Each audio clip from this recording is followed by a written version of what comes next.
समवाय मंत्री बड़ घोषणा फसल हानि होइथिले चाषी को मिलिबो क्षतिपूरण जानिबा केमिति ओ किपरि पाइबे क्षतिपूरण ता पूर्व वीडियो को लाइक एवं चैनल को सब्सक्राइब करनथिले एबे ही सब्सक्राइब करी पाखरे आसुथिबा घंटी चिन्ह को दबाई दियंतु।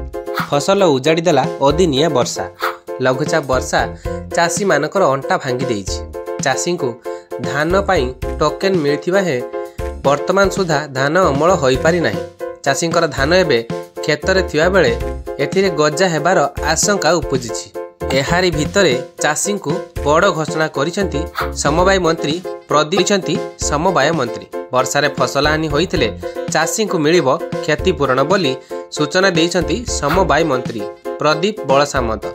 कमिटी जाई तदंत करिवो ता सहित फसल हानि होइथिले क्षतिपूरण दियाजिवो। वर्तमान लघुचाप क्षेत्र में सक्रिय होइथिबा बेले दुईटी जिला को वर्षा नहीं वार्निंग जारी करा जायछि। ता सहित कलाहांडी कंधमाल गंजाम गजपति नयागढ़ खोर्धा कटक रायगड़ा और पुरी रे हालुकार मध्यम धरणर वर्षा जारी रहिबो बोली भुवनेश्वर आंचलिक पाणीपाग विभाग पक्षरु कुहा जायछि। ता सहित चाषी माने पानी भितरु धान छाड़िया बोली परिस्थिति उपजिछि। ऋण करी चाष करिथिबा चाषी माने मुंडरे हाथ देई बसिसंती। एहारी भितरे मंत्री को एभली प्रतिक्रिया आनी देइछि तांको पई आश्वस्ति।